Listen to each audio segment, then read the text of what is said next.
오늘은 IBK 연금보험 박종현 증권운용부장님을 초대했습니다. 안녕하세요. 네, 안녕하세요. 네, 금리 환율 거시경제 전문가시고요. 금리는 경제의 미래를 알고 있다. 책을 출간하기도 하셨네요. 네. 네.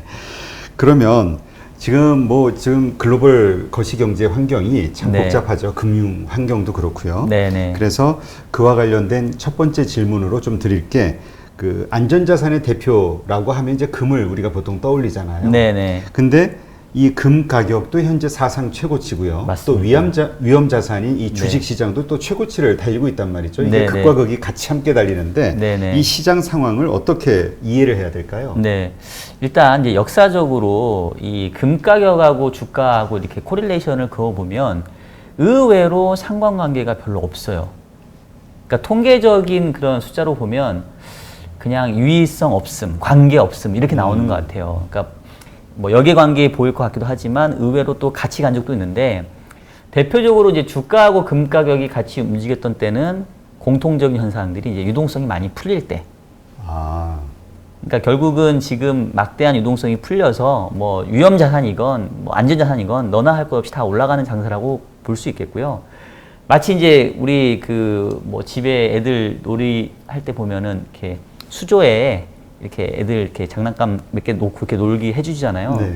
뭐 수조에 뭐 엄청나게 물을 이렇게 때려 부은 거죠. 그럼 뭐 무게에 따라서 어떤 게 좀 더 떠오르냐 덜 떠오르냐일 뿐이지 가라앉는 물건들 말고 다 위에 떠오르는 것처럼 결국은 유동성이 만들어낸 현재의 유동성 장세를 볼 수 있겠고 이런 유동성 장세를 지금 부추기고 있는 게 각국 중앙은행들이 열심히 지금 돈을 찍어내고 있기 때문에 이제 나타난 현상이라고 좀 봐야 될 것 같습니다. 네.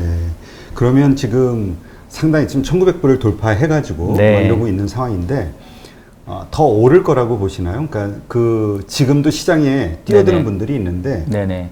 이 매수 타이밍, 매매 타이밍이 어떤가요? 지금 네. 시점? 그러니까 이제 저는 약간 이제 이 자산 시장하고 이 경제 여건하고의 관계들을 이제 조금씩 구간별로 좀 구분해서 보는데 자산 시장에 가장 영향을 미치는 거는 당연히 펀더멘탈 경제 여건이겠죠. 근데 그에 못지않게 영향을 미치는 게 이제 유동성이라고 생각을 하거든요. 왜냐하면 결국 자산 가격이라는 게 돈으로 표기가 되기 때문에 이 돈의 수요와 공급에 따라서 자산 가격 자체도 펀더멘탈하고는 무관하게 이제 움직일 수 있다라고 보는 거예요. 근데 지금 최근에 주가가 오르고 금 가격이 오르는 거는 펀더멘탈 측면이라기보다는 순수하게 이 자산 가격을 책정하는 돈의 가치가 떨어졌기 때문이라고 저는 생각을 하는 거고요. 그럼 이제 결국은 질문하신 것처럼 이제 지금이라도 금을 사야 되냐, 지금이라도 주식을 사야 되냐라고 묻는다고 한다면 물론 이제 향후의 경제 여건도 중요하지만 계속해서 돈이 풀려 나갈 건지 이 부분들을 좀 주의 있게 봐야 되지 않을까라는 생각이 들고요. 제가 이제 유동성 장세 처음에 얘기를 했는데 이제 얼마만큼 돈이 풀렸길래 이제 뭐 요즘 사실 이런 경제에 관련된 방송 얘기하면 다 누구나가 돈이 너무 많이 풀렸잖아요. 이제 얘기한단 말이에요. 근데 얼마나 풀렸는지에 대해서는 잘 얘기는 안 하는 것 같은데 그 미국의 중앙은행 연준이잖아요. 네. 연준이 이제 그 보유 자산을 증가시키면서 결국 그만큼 시장의 유동성을 공급하는 그런 형태를 가져가는데 금융위기를 거치면서 원래 연준의 보유자산 규모가 한 5천억 달러도 안 됐을 거예요. 근데 2008년도 금융위기 발생하고 한 2014년까지 거의 한 6년여에 걸쳐서 한 4조 달러 정도 유동성을 공급했거든요. 그 당시에는. 근데 요번에는 불과 3개월 만에 올해 한 2월부터 한 5월까지 뭐 길게 보면 6월까지 3개월 동안 3조 달러를 공급을 했습니다. 그러니까 금융위기 때는 6년에 걸쳐서 4조 달러를 공급했는데 요번에는 단 3개월 만에 3조 달러. 근데 3조 달러 하면 이게 우리나라 돈으로 환산하면은 뭐 환율을 한 1,200원 치면 3,600조 원이거든요. 엄청나네요. 엄청나죠. 우리나라의 연간 GDP가 한 1,800조, 한 1,900조 되니까 이 대한민국의 경제 규모의 2배 되는 돈을 불과 3개월 만에 그냥 확 쏟아 부어버린 거예요. 그러니까 어마어마한 거죠. 그러니까 결국은 돈의 효과니까 결국은 질문에 다시 또 답변을 드린다면 돈이 계속 풀릴 거냐 아닐 거냐로 지금이라도 투자를 해야 될지 말아야 될지를 결정하는 주요한 고려 변수 삼아야 될 것 같다라는 생각인 거죠. 네. 근데 지금 보면은 사실 실물 경제에서 이제 터진 문제잖아요. 네네. 그래서 이제 금융 정책과 재정 정책을 통해서 그걸 커버를 하고 있는 중인데 네. 그래도 실물이 아직 안 좋잖아요. 그렇죠. 그러다 보니까 미국 정부에서는 뭐 트럼프 또 재선도 있고 네네. 계속해서 추가 부양 정책에 대한 계획들을 세우고 있잖아요. 네네. 그러니까 유동성은 계속 풀린다는 얘기 아닌가요? 그렇죠. 그러니까 저는, 그러니까 제가 초반에 이 자산 시장을 결정하는 주요 변수가 펀더멘탈도 있고, 이제 유동성도 있는데, 지금은 펀더멘탈보다 유동성을 더 중요하게 받을 것 같다라는 말씀을 서두에 드린 거고, 역설적으로 지금은 펀더멘탈이 안 좋기 때문에 불가피하게 계속 유동성을 퍼부을 수밖에 없는 상황이 된 것 같고요. 그렇죠. 특히 이제 코로나라고 하는 우리가 한 번도 그러니까 한 번도는 아니고 현대화된 이렇게 금융시장이 현대화된 세상에서는 바이러스로 이렇게 경제 충격이 있었던 적이 없었잖아요. 뭐 스페인 독감은 사실 이제 세계대전 이후니까 너무 지금하고는 차이가 너무 있고, 오래전 예, 얘기. 너무 오래전 얘기고. 그리고 이제 우리가 초반에 그 금융시장이 공포감에 휩싸였을 때, 그러니까 막 3월, 4월 이럴 때 코스피가 1,400 깨고 내려갈 때 그런 얘기를 했었죠. 중앙은행에게는 백신이 없다. 그러니까 아무리 이번에는 그 총수요를 늘리는 그 뭐 유효수요 확대 정책을 펴도 즉 통화 정책이 별로 약발을 내지 못할 거야. 그렇죠. 그런 공포감들이 불과 3월, 4월이었거든요. 근데 그러한 그 비웃음들을 중앙은행들이 의식해서인지 오히려 돈을 더 갖다 정말 뭐 이게 이제 유튜브니까 이런 얘기 해도 되죠. 때려 붓는다는 표현 아까 얘기했던 것처럼. 그래서 저는 역설적으로 지금 코로나 상황이 안 좋고 경제가 안 좋으니까 이거를 어떻게라도 풀어내기 위해서 돈을 계속 더 풀 수밖에 없는 형국. 이게 자산 가격을 올리고 있으니까 이게 상당히 아이러니하다. 이런 생각이 드는 거죠. 네.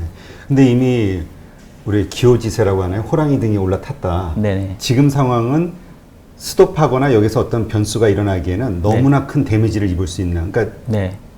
스톱하면 죽을 수밖에 없는 전 세계 경제가 그렇죠, 그렇죠. 그런 네. 위험한 상황이기 때문에 어쩔 네. 수 없이 계속해서 네. 투입할 수밖에 없다. 이런 네. 의견들이 있더라고요. 그러니까 이제 저는 이게 그 사실 연결고리가 재정 정책이 또 그 안에 이제 있는 것 같은데 이제 코로나 때문에 흔히 말하는 봉쇄 조치가 취해진 거잖아요. 락다운이라고 하는 거잖아요. 그 얘기 뭐냐면 민간의 경제 활동이 완전히 멈춰버린 거거든요. 그러면 이제 민간의 경제 활동이 멈추면 결국 정부가 그 빈자리를 메꿔줘야 되고, 그래서 정부가 열심히 지금 재정을 풀고 있고, 뭐 기본소득에 비슷한 준할 정도로 지금 사실상 헬리콥터 머니와 유사하게 돈을 뿌려주고 있잖아요. 우리나라도 그렇고 미국도 그렇고. 그러니까 이제 그거는 결국은 정부가 그만큼 돈을 써야 된다는 얘기인데, 정부가 돈을 써야 될 때 정부의 그 돈이 어디서 나왔겠냐는 거죠. 정부가 자금을 조달할 수 있는 방법은 크게 보면은 세금하고 결국은 채권을 발행하는 건데, 지금 상황에서 세금이 거치기는 쉽지 않겠죠. 네. 그럼 결국은 이제 채권 발행을 해서, 즉 정부가 이제 빚을 내 가지고 그 돈을 써야 되는데, 문제는 너무 많은 빚을 내면 그게 이제 민간에서 소화가 잘 안 될 수도 있고, 정부가 부채를 늘리면서 민간 부분에서는 자금이 말라가는, 우리가 이제 이거를 이제 뭐 흔히 말하는 뭐 구축 효과, 뭐 크라우딩 아웃 이펙트 뭐 이렇게 얘기를 하잖아요. 정부가 채권 발행해서 돈을 가져가 버리면 민간에서는 자금을 조달할 때 비싼 금리를 줄 수밖에 없는. 그러니까 이제 이런 구축 효과를 또 줄이려면 결국은 새롭게 돈을 누군가는 공급을 해줘야 되는 거죠. 그게 이제 지금 현재 중앙은행인 거고. 그래서 제 얘기는 뭐냐면, 이 코로나가 확산이 되면서 경제활동이 위축이 되고, 그러니까 정부가 나서야 되는데 정부는 돈이 없어서 부채를 늘리고, 근데 이 부채를 그냥 민간에서 다 가져올 수 없으니까 누군가가 또 서포트 해줘야 되고, 그게 바로 중앙은행이고. 그래서 예전에는 뭐 통화정책하고 재정정책이 뭐 정책 공조 이러면서 사실은 좀 이렇게 어느 정도 서로 협조를 하긴 했지만, 지금은 공조가 아니라 제가 봤을 때는 그냥 동전의 앞뒷면처럼 딱 붙어버린 것 같아요. 재정정책을 하기 위해서는 통화정책이 반드시 뒷받침될 수밖에 없는. 그래서 뭐 레이 달료라는 헤지펀드 매니저가 얘기해서 크게 이제 좀 유명해졌던 그 MMT라고 하죠. 네. 현대 통화 이론, 모던 머니터리 티오리가 더 이상 이론이 아니라 우리는 이미 실제화된 세상에서 지금 살고 있는 것 같은 뭐 그런 생각이 좀 들더라고요. 그렇죠. 그래서 뭐 진짜 자본주의의 본산인데 미국에서 이제 그런 사회주의적인 어떤 정책들, 기본소득제를 이제 실행을 한 거잖아요. 네네. 기본 그 소득을 한국도 그래 따라했고. 그렇죠. 그러니까 이러한 것들을 통해서 그러니까 유동성은 점점 뭐 이제 사실 뭐 국가자본주의라는 이야기도 나오고 네. 점점 퍼져 나가면서 이게 과연 끝이 어딜 것이냐. 왜냐하면 지금 스톱하기에는 너무나 환경이 어려우니 스톱할 수도 없고 네. 오히려 무슨 문제가 있을 때마다 더 풀어내야 되는 상황인 네, 거고 네, 네. 그랬을 때 모든 거에는 끝이 있잖아요. 네네. 이 엄청난 유동성 때문에 세계 경제가 엄청난 타격을 받을 것이다. 네네. 그런 이야기 하시는 분도 있거든요. 그렇죠. 그러니까 지금 어쨌든 간에 당장은 표면화되고 있지 않지만 유동성이 계속 이렇게 언제까지나 풀릴 수 있을까라는 그런 의구심 하나. 그다음 두 번째는 이렇게 계속 돈이 풀리는데 흔히 말하는 인플레이션이 오지 않겠냐. 네. 그러면 이제 중앙은행 입장에서는 뭐 여전히 중앙은행의 가장 큰 맨데이트는 물가 안정인데 지금은 이제 세계 경제 자체가 워낙 위축되어 있기 때문에 지금 뭐 물가 상승, 뭐 인플레를 얘기하는 사람은 없거든요. 그렇죠. 오히려 여전히 디플레이션 디플레에 대한 우려를 계속 하고 있죠. 그래서 지금은 아니지만 언젠가는 인플레가 오는 거 아니겠냐. 그러면 이제 지금은 뭐 유동성을 공급해서 이게 다들 자산 시장들이 다 이렇게 붕 떠 올라왔지만 이제 유동성을 환수하겠다라고 하는 순간 이제 자산 시장이 모래성 허물듯이 한 순간에 허물어지면 이제 더 큰 위기가 올 수 있다. 이제 이런 말씀인 거잖아요. 네. 저도 이제 그 위험성에 대해서는 100% 동감을 하고요. 그러니까 이제 제가 이렇게 금융시장의 어떤 과거 역사를 쭉 보면서 느꼈던 거는 금융시장의 역사, 특히 뭐 한 10년 남짓 할 때마다 반복되는 이런 금융위기의 역사는 중앙은행이 만들어낸 거 아니냐. 연준이요? 아니면 각국의 각국, 중앙은행? 근데 사실 뭐 그 가장 그 선두에 지금 미국 연준이 있으니까. 그리고 이제 우리가 이 중앙은행에 있는 사람들을 비웃는 말로 이제 샤워실에 멍청이들 뭐 이렇게 비유를 하잖아요. 그러니까 내가 샤워를 하러 갔는데 일단은 차가운 물을 틀었더니만 차가워. 지금 뜨거운 물을 또 틀었더니만 뜨거운 물 뜨거. 나중에 이제 바보 멍청이가 이제 차가운 물 틀었다가 뭐 뜨거운 물 틀었다가 이제 온도를 한 번에 못 맞춘다라는 거거든요. 그러니까 중앙은행이 펴는 정책 자체가 아주 뭔가 이렇게 좀 세심하게 나올 수 있는 정책이 아니라 무차별적으로 영향을 미치는 유동성 정책이기 때문에 마치 이제 경제가 조금 어렵고 경기를 부양시켜야 될 때는 이제 온수를 틀어야 되는데 너무 막 뜨겁게 대가지고 경제를 막 너무 과열시켜 놓고 네. 그다음에 이제 과열이 됐었을 때는 좀 식혀야 돼서 냉수를 틀어야 되는데 또 뭐 너무 차갑게 해가지고 경제를 아주 확 죽여버리고 그러니까 지금 상황도 어쩌면 다시 지금 엄청난 버블을 만들고 있는 거죠, 지금. 그렇죠. 이미 버블이 만들어졌고. 그리고 이제 인플레이션이라는 말에 대해서도 저는 조금 우리가 개념적으로 좀 정리를 해야 될 것 같은 게 우리 대표님은 제가 막 질문해도 되나? 네. 인플레이션 하면 어떻게 정의를 하고 싶으세요? 인플레이션요? 네. 일단 금리 상승? 금리 상승. 네, 금리가 많이 인플레이션. 오를 것이다. 뭐 이런 정도? 이제 인플레가 오면 금리가 네. 올라갈 수 있다라는 그런 말씀이겠죠. 네. 근데 이제 제가 여쭤봤던 거는 이제 인플레이션에 대한 정의가 뭘까? 근데 제가 생각하는 인플레이션에 대한 정의는 돈의 가치가 떨어지는 거를 저는 그냥 인플레이션이라고 심플하게 생각하고 싶거든요. 그러니까 결국은 물건 가격이 오른다. 왜? 돈이 많이 풀렸기 때문에 아까 얘기했던 것처럼 이 물건 가격이 돈으로 기표되기 때문에 우리가 3살 먹은 애들도 이건 알겠죠. 이 모든 가격은 수요와 공급에 의해서 결정된다. 근데 이제 유동성이 이만큼 많이 풀렸기 때문에 결국은 돈의 공급이 많아졌으니까 돈의 가치는 떨어지겠죠. 네. 그게 이제 인플레이션인데 저는 이 인플레이션이 재화나 서비스에 따라서 차별적으로 나타난다고 보는 거예요. 그러니까 지금은 이미 막대한 돈이 풀렸고 돈의 가치가 빠르게 떨어지기 시작을 했는데 그 돈의 가치가 떨어지는 현상이 모든 재화와 서비스에 공통적으로 나타나는 게 아니라 어떤 재화와 서비스에 대해서는 안 떨어지고 오히려 올라가고, 그러니까 돈의 가치가 어떤 재화와 서비스에 대해서는 돈 가치가 하염없이 떨어지는. 그리고 이제 이 기준은 결국 저는 각 이 재화와 서비스의 수요와 공급에 따라 달려 있다고 보는데, 예를 들면은 혹시 대표님 어렸을 때 뭐 좋아하시는 의류 브랜드 있으셨나요? 뭐 뱅뱅. 뱅뱅. 뱅뱅. 아, 저번에 역시 선배님이시군요. 저는 어렸을 때 게스 청바지가 그렇게 갖고 싶었어요. 네. 이렇게 이거 상관없죠? 네네. 이거 뭐 예, 간접 광고. 저희는 게스하고 아무 상관이 없으니까 이렇게 물음표 있는 거. 그래서 뭐 어렸을 때 이렇게 어디 뭐 자리에 선다던가 무슨 중요한 소풍이나 수학여행 같은 데 가면 그 게스 청바지가 너무 갖고 싶었는데 저 어렸을 때도 게스 청바지가 대략 한 4, 5만 원 했었어요. 근데 얼마 전에 제가 그 저희 동네 그 할인점 뭐 아울렛 갔다가 게스 청바지, 추억의 게스 청바지가 있길래 딱 봤는데 25,000원밖에 안 하는 거예요. 더 떨어졌네요. 응. 물론 이제 약간 뭐 프로모션이 걸려 있고 진짜는 뭐 좀 더 비싸긴 하지만 제가 벌써 저도 나이가 꽤 있으니까 20몇 년 전인데 그러니까 너무 황당한 거죠. 20몇 년 전에도 게스 청바지 4, 5만 원이었는데 지금은 오히려 이제 그보다 더 떨어져 있는. 무슨 얘기냐면 그동안 유동성이 계속 풀려서 돈 가치는 꾸준히 떨어졌지만 청바지나 뭐 무슨 뭐 볼펜이나 뭐 이런 것들은 그쪽에서의 수요와 공급에서 공급이 워낙 많고 또 옛날보다는 기술력도 늘어났고 또 값싼 노동력을 제공하는 뭐 중국과 같은 뭐 베트남 같은 산업 생산 기지도 있고 그리고 뭐 흔히 말하는 아마존 효과 유통 시장이 혁신돼 갖고 재고 없이 수요가 있으면 바로 그냥 쏴주는 이런 것들 때문에 이쪽은 아무리 돈이 늘어나도 물건 가격이 안 올라요.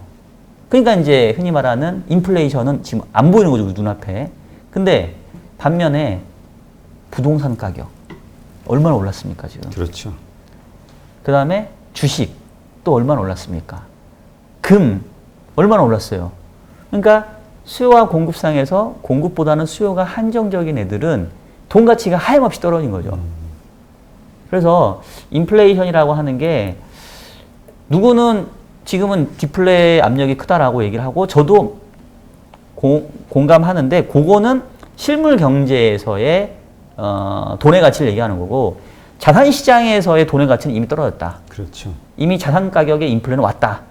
그리고 이제 저희가 아까 이제 이 얘기가 시작됐던 이유는 이렇게 돈을 풀면 언젠가 끝이 있지 않겠냐. 뭔가 크게 문제가 생기지 않겠냐. 이거는 이제 자산 시장의 인플레가 시작됐기 때문에 자산 가격이 이렇게 올라가다가 아까 얘기했던 어느 순간 이제 돈이 흡수된다는 신호가 보이면 털썩 주저앉을 때가 올 수 있겠죠.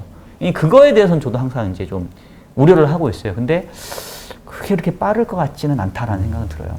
그렇죠. 그러기에는 지금 현재 상황이 너무나 안 좋은 거잖아요. 그렇죠. 그거는 돈이 유동성이 회수가 된다라는 건 상황이 이제 나아지고 있다라는 게 맞습니다. 보여야 되는 거니까. 네네. 그러면 이런 질문을 해도 될까요? 말씀하신 대로 자산의 인플레이션이 발생하고 있기 때문에 네네. 지금은 가만히 있으면 재산이 오히려 줄어드는 상황이잖아요. 그렇죠. 그러니까 지금은 무조건 투자를 할 네. 수밖에 없는 상황이다. 이렇게 얘기하시는 분도 있거든요. 아, 이거 너무 이제 결론 부분이 딱 나왔는데. 그러니까, 예, 저는 그렇게 생각해요. 그러니까 지금은 현금을 들고 있으면 바보다. 그러니까 현금으로 기표되는 다른 실물 자산이건 뭐 금융 자산이건 하물며 가상화폐라도 지금 들고 있어야 된다라고 생각하는 거고요. 아니 뭐 그렇다고 해서 뭐 쌀을 사서 집에다 쟁여두다 이건 아니고 생필품이 아닌 아까 얘기했던 것처럼 재화와 서비스 중에 수급상에서 뭔가 공급이 한정적인 금융자산, 뭐 실물자산 이런 것들은 저는 지금 반드시 들고 있어야 된다. 현금과 반대편에 우리가 좀 서 있어야 된다. 최근에 그 비트코인 가격도 지금 다시 오르기 시작을 하거든요. 그러니까 이제 저는 뭐 가상화폐 전문가도 아니고 뭐 제가 막 추천을 드리는 것도 아닌데 금값도 오르고 금 가격도 오르고 비트코인 가격도 오르는 현상들을 보면서 이제 제가 말씀드린 내용들을 이제 사람들이 이미 실천하고 있구나. 무엇인가 자산을 매수해야 된다. 그렇죠. 투자해야 된다. 현금이 아닌 현금과 대치되는 자산으로 지금은 가지고 있어야 되겠다. 즉 돈 가치가 떨어질 거다라는 생각들을 다 직감적으로 좀 하고 있는 게 아닌가 싶어요. 저는. 얼마 전에 레이 달리오가 그런 얘기 하지 않았나요? 돈은 현금은 쓰레기다. 그렇죠. 예, 비슷한 생각인 것 같아요. 예. 네. 그러니까 지금 말씀하신 대로 좀 자산의 인플레이션이 계속 가고 있기 때문에 내가 네. 지금 1억 원의 돈을 현금을 가지고 있다 해도 이게 네네. 시간이 지나면 이게 실질적으로는 9천만 원, 8천만 원, 7천만 원 이런 식으로 가치가 줄어들 수밖에 없다는 거잖아요. 그렇죠, 그렇죠. 네. 근데 이제 여기서 그 문제는 좋아. 그럼 이제 투자를 해야 돼. 근데 문제는 투자를 한다고 해서 모든 게 다 그 어떤 이익을 보거나 네네. 자산의 가치가 커지거나 하는 건 아니잖아요. 네, 손해 보는 맞아요. 분도 상당히 많거든요. 네네네. 어떻게 투자를 해야 되느냐, 어디에? 이제 최근에 이제 제가 그 고민을 많이 하는 분야가 이제 뭐 포스트 코로나 시대에 어떻게 경제 환경이 바뀔 거냐. 이제 그 부분에 대한 고민을 많이 하고 있고요. 그게 결국은 이제 어디에 투자할 거냐로 이제 귀결이 되기 때문에 그렇겠죠. 일단은 이제 그 하나의 현상에 대해서 먼저 말씀드리면 그 지금 주가를 보면요. 우리나라도 코스피보다는 코스닥이 훨씬 많이 올랐잖아요. 네. 지금 코스피는 저희가 오늘 녹화하는 오늘 기준으로 이제 연고점 거의 이제 왔는데 코스닥은 이미 고점을 갱신한 지 한참 됐거든요. 미국도 다우는 아직 고점 회복 못했는데 나스닥은 이미 뚫고 한참 갔어요. 그러니까 결국은 미국이나 한국이나 아마 다른 나라도 비슷할 거예요. 기술주가 중심이 되는 주가 상승세가 나타나고 있고 예전에 뭐 그 주식시장에서 흔히 말하는 주도주들을 보게 되면 2008년도 금융위기 이후에 주도주들을 보게 되면 뭐 흔히 말하는 뭐 삼성전자, 뭐 현대차 이런 제가 생각했었을 때는 약간 환율에 영향을 많이 받는 왜냐면 환율이 급등했었기 때문에 뭐 금융위기 우리 97년도 외환위기 때도 마찬가지였고요. 근데 이번 사이클에서는 물론 삼성전자, 현대차 저점 대비 제법 올라오긴 했지만 우리가 이제 뭐 신조어로 BBIG라고 얘기를 하잖아요. 뭐 배터리, 바이오, 인터넷, 게임, 그죠? 그러니까 과거에는 그렇게 크게 주목받지 못했던 섹터들이 현재 주가 상승을 주도하고 있잖아요. 그 얘기는 결국은 뭔가 향후 산업군의 변화, 경제의 어떤 그 구조의 변화들을 이 주식시장에 있는 스마트머니는 또 귀신같이 알아채고 있는 거거든요. 물론 뭐 밸류에이션에 대한 부담은 있긴 하지만 어차피 주식시장에서는 요즘은 PER이라고 안 하고 PDR이라고 하죠. 네. 예. 뭐 프라이스 드림 레이쇼, 그죠? 그러니까 내가 얼마만큼 꿈꿀 수 있는지. 그리고 이제 꿈꾼다는 얘기는 이제 산업이 좋아진다는 얘기인데 이게 결국은 이 코로나 시대하고 이제 맞물리는 것 같아요. 그리고 코로나 시대 이후에 이제 어떤 변화들이 있는지를 그냥 생각해 보면 이제 오늘은 이제 저하고 대표님 둘밖에 없으니까 이제 저희가 마스크를 안 쓰고 있지만 요즘에 어디 가면은 마스크 안 쓰고 있으면 식당도 눈치 보여서 못 들어가요. 네, 저희 회사 출근할 때 마스크 놓고 오면 출근 못 합니다. 아, 그래요? 네, 마스크 사오라고.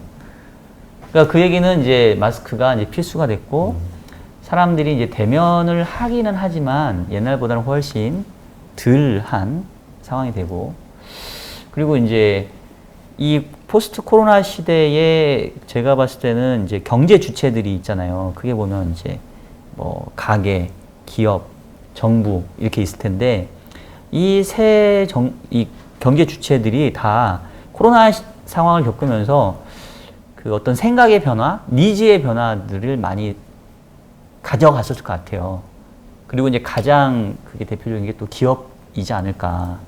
왜냐하면 그 뭐 이제 저희 나라에서는 뭐 사람이 먼저다 뭐 이렇게 높은 분이 얘기하시기도 했고 우리는 기본적으로 이제 사람이 인간이 소중하다라고 이렇게 생각을 해왔는데 기업이 이번 코로나 사태를 겪으면서 저는 어떤 생각을 할 것 같냐면 이제는 사람이 위험한 존재 아니야?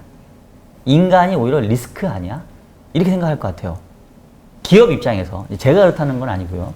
왜냐하면 기업가 입장에서는 제일 중요한 게 생산의 연속성이잖아요. 근데 요번에 이 코로나 시대에 그 뉴스 중에 자주 보이는 뉴스가 뭐냐면 뭐 어디 공장에서 뭐 코로나 확진자 발생, 그로 인해서 뭐 공장 폐쇄, 뭐 협력업체 직원 뭐 코로나 확진으로 뭐 그 협력업체 직원이 왔다 갔다 하는 이유만으로 이제 공장이 며칠 동안 문을 그렇죠. 닫아버리는. 확진자가 한번 다녀가면 그곳은 완전히 폐쇄가 되니까. 완전히 초토화돼 버리잖아요. 근데 아시듯이 이게 생산 시설이 1시간만 멈췄다가 다시 재가동돼도 이거 엄청난 손실이거든요. 그러면 이제 기업가가 생각하기에는 야, 이거 사람들이 공장에 내가 많으면 많을수록 내가 공장 돌리는데 엄청난 위험이 따르겠구나. 그러면 사람을 줄여야죠. 기계화를 해야죠. 가뜩이나 로봇이 자꾸 이제 뭔가 인간의 역할을 대체한다 하는데 그러려고 하지 않겠어요? 그렇죠. 그러니까 이제 결국은 어떻게 보면 한 10년여에 걸쳐서 그 나타나게 될 디지털라이제이션의 그 세상을 이번 코로나가 저는 앞당겨 버린 것 같고, 그러니까 이제 전반적인 경제와 산업부에도 영향을 미치면서 앞서 얘기했던 것처럼 과거의 주식시장에서 보지 못했던 BBI자 같은 이런 뭐 비대면, 언택트 뭐 이런 주도주들이 지금 나타나고 있는 상황이기 때문에 결국 향후에 어디에 투자할 거냐도 이 코로나 시대가 어떻게 전개될 건지, 이 상황이 얼마나 지속될 건지 우리가 그거를 고민하지 않고서는 섣불리 여기에 투자하자 저기에 투자하자 이렇게 얘기할 건 아니라는 거죠. 그러니까 사실 이제까지 주도주 하면은 그냥 뭐 쉽게 얘기해서 언택트 그 네네. 관련주잖아요. 비대면과 관련된 네. 그로 인해서 파생되는 어떤 산업 섹터. 네네. 그러니까 그 얘기는 이제 지금 일반적으로 시장 컨센서스는 일단 이런 코로나와 관련된 이런 상황이 네네. 아주 오랫동안 지속이 될 것이다라는 걸 전제로 네네. 사람들의 문화가 바뀔 것이다, 라이프 스타일이 이렇게 네네. 잡은 거 아닌가요? 그렇죠, 그렇죠. 그러니까 지금은 사실 이제 제가 얘기했던 내용들은 시장에 어떻게 보면 fully 반영됐기 때문에, 그러니까 앞으로도 계속 언택트주로 가야 되니까? 라고 물어보면 이제 저도 조금 멈칫은 하긴 해요. 저도 이제 고민이 되긴 하거든요. 근데 이제 그러면 지금부터 투자해야 될 뭐 섹터나 뭐 투자 대상은 뭡니까? 라고 이제 물어보면 약간 비겁한가? 저도 약간 조금 한 발을 빼야 되는 게 코로나 디펜던트라는 말이 제가 하는 얘기가 아니라 미국 연방준비제도 의사회, 미국의 중앙은행, 정말 똑똑한 사람들만 다 모여있는 곳에서도 낸 결론이 코로나 디펜던트거든요. 왜냐하면 얼마 전에 있었던 그 FOMC 성명서를 보면 그런 문장이 들어가 있어요. 향후의 경제 상황들은 코로나의 전개 상황에 따라 달려 있을 것이다. 그 전까지는 중앙은행 담당자들이 데이터 디펜던트라는 얘기를 했거든요. 그러니까 경제 여건에 따라서 우리가 통화 정책을 뭐 긴축으로 가져갈지 완화로 가져갈지 고민해 볼게 였다면, 지금은 코로나 디펜던트. 코로나의 현재의 상황이 어떻게 될 거냐에 따라서 경제 상황을 예측하고 그에 따른 통화 정책 할게, 이 얘기예요. 그러니까 조금 비겁할 수 있지만 저보다 훨씬 더 똑똑하고 훌륭하신 분들이 모여있는 미국 중앙은행조차도 향후의 경제 상황은 코로나의 전개 상황에 달려있다라고 지금 얘기하는 마당에 제가 여기서 섣불리 이렇게 될 거니까 여기에 투자하십시오, 뭐 이렇게 얘기하는 거는 조금은 어떻게 보면 주저넘은 것 같고, 다만 이제 저는 이제 그 정도 얘기는 할 수 있죠. 우리가 지금까지 그 수집한 데이터들, 그리고 현재까지 사람들의 어떤 경제 패턴들로 봤었을 때 그래도 어느 정도 이런 예상은 해볼 수 있지 않겠냐라고 이제 말씀드릴 수 같은데, 결론적으로 얘기하면은 코로나 상황이 저는 이렇게 쉽게 끝날 것 같지는 않고요.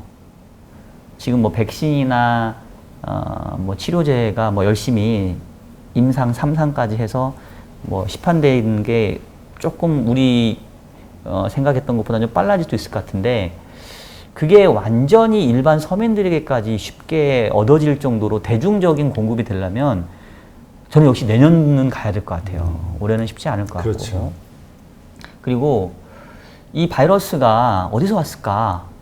그럼 이제 코로나만 물리치면 더 이상 바이러스는 없을까? 그것도 좀 아닌 것 같아, 요즘에. 그러면 설령 코로나가 어느 정도 잡힌다 하더라도 사람들은 바이러스에 대한 암묵적인 뭔가 그 잠재적인 공포감을 가질 것 같고, 그리고 다들 얘기하는 것처럼 지금 여름철에도 코로나가 이렇게 안 잡히는데, 중동 지역에서 심하잖아요, 지금. 그렇죠. 지금 이제 저희가 북반구에 살고 있잖아요. 이제 대부분 지구인들이 다 북반구에 살고 있는데, 남반구에 살고 있는 사람들은 지금이 걔네들한테는 겨울이잖아요. 물론 이제 뭐 브라질 뭐 이 정도인데 뭐 적도에 근접해 있기 때문에 춥진 않지만 걔네들 입장에서는 1년 12달 중에 가장 추운 시기를 지금 지나가고 있어요. 그러다 보니까 지금 브라질에서 확진자가 어마어마하게 늘어나고 있잖아요.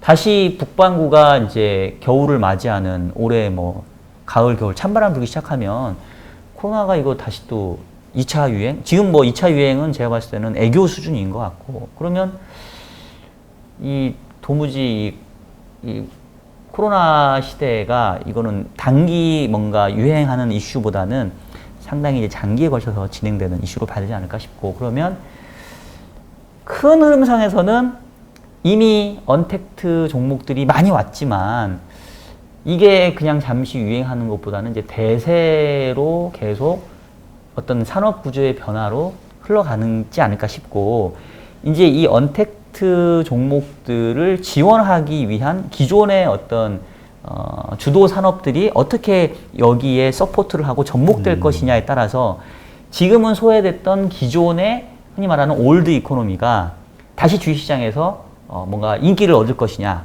말 것이냐 이제 그게 저는 좀 정해져 있지 않을까. 근데 최근에 보면은 그런 움직임들도 조금 나타나는 것 같아서 그래서 이제 그동안 소외됐던 올드 이코노미의 대표적인 종목들도 조금씩 최근에 움직이고 있는 게 아닌가 싶어요.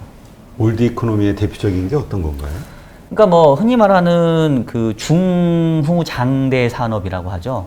그러니까 좀 무거운 헤비 인더스트리, 그러니까 뭐 건설, 뭐 화학, 그다음에 뭐 제조, 뭐 이런 쪽인데 뭐 이런 쪽들도 최근에 보면은 이제 일정 부분 좀 바닥에서는 좀 올라오고 있으니까. 근데 이게 주도주까지는 아니더라도 적어도 시장 대비 아웃퍼폼 하는 단계로 가려면 이렇게 뭔가 이제 비대면 언택트가 어떻게 보면은 이제 기본이 되는 사회에서 그들이 어떻게 접목을 할 수 있을 거냐.